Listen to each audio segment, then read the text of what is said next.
जय श्री कृष्ण दोस्तों। आज हम देखेंगे श्री रामचंद्र जी को कुत्ते ने बताया न्याय का अनोखा तरीका। श्री रामचंद्र जी वनवास के बाद अयोध्या लौटे तो खूब धूमधाम से उनका राज तिलक हुआ। बड़े सम्मान के साथ उन्हें अयोध्या का राजा बनाया गया।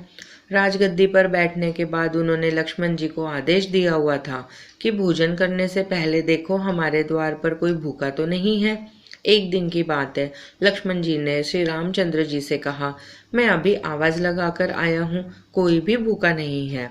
श्री रामचंद्र जी ने कहा, दोबारा जाओ और जोर से आवाज लगाओ, शायद कोई भूखा रह गया हो। श्री रामचंद्र जी के आदेश का पालन करते हुए लक्ष्मण जी दोबारा बाहर गए और उन्होंने जोर से आवाज लगाई तो कोई आदमी तो नहीं, वरन एक कुत्ते को लक्ष्मण जी ने रोते हुए देखा। अंदर आकर उन्होंने श्री रामचंद्र जी से कहा, बाहर कोई व्यक्ति भूखा नहीं है, बल्कि एक कुत्ता अवश्य रो रहा है। श्री रामचंद्र जी ने उस कुत्ते को अंदर बुलाया और कुत्ते से पूछा, तुम क्यों रो रहे हो? कुत्ते ने कहा, एक ब्राह्मण ने मुझे डंडा मारा है। श्री रामचंद्र जी ने ब्राह्मण को बुलवाया और उससे पूछा, क्या यह कुत्ता सही बोल रहा है? ब्राह्मण ने कहा, हाँ, यह मेरे रास्ते में सो रहा था, इसलिए मैंने इसे डंडा मारा है। यह कुत्ते जहाँ तहाँ लेट जाते हैं, इन्हें तो डंडे से ही मारना चाहिए। श्री रामचंद्र जी समझ गए कि ब्राह्मण की ही गलती है, परंतु ब्राह्मण को क्या कहे।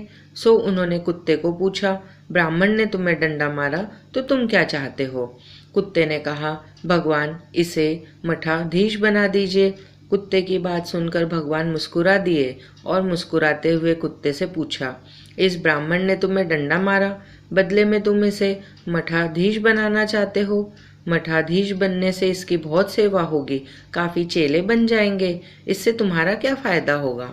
कुत्ता बोला, मैं भी मठाधीश था, मुझसे कुछ गलत काम हुआ, सो आज मैं कुत्ते की योनि में हूँ और लोगों के डंडे खा रहा हूँ। ये भी मठाधीश बनेगा, फिर कुत्ते की योनि में जाएगा, फिर लोगों के डंडे खाएगा तो इसकी सजा पूरी हो जाएगी।